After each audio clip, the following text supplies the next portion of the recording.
I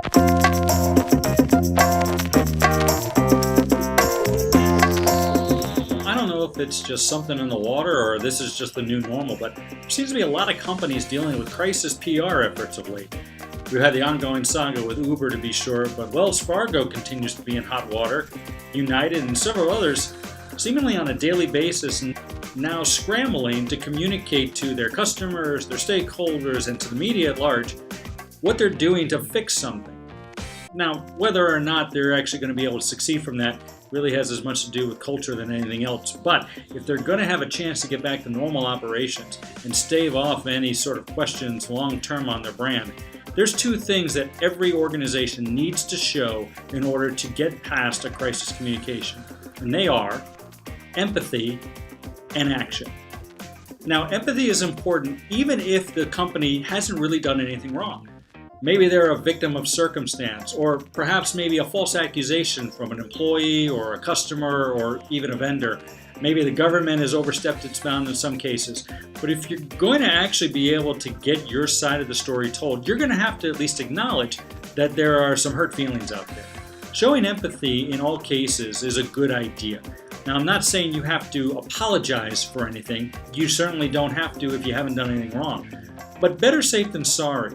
As facts evolve, you may find out that maybe there was an issue that you just overlooked, innocently enough as it was. All those things will play out as to how the public is going to perceive your sincerity in dealing with the issue. When it comes to taking action, it could even be something as simple as a review of policy. Maybe simply an acknowledgement to a particular customer that you didn't convey thoughts clearly enough.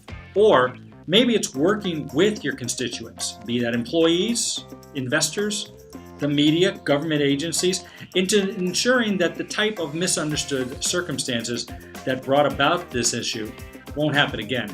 You could actually have, as an organization, a real true brand lift if it shows that just because the incident occurred, you want to actually move forward on this one and be a good steward of the customer dollar as well as the brand promise that you've given to all stakeholders. Most companies will miss this. Most companies will get into a defensive posture, they'll deny everything, or worse yet, they will actually not say anything and let others step up to the mic and make the case against them even that much more prominent.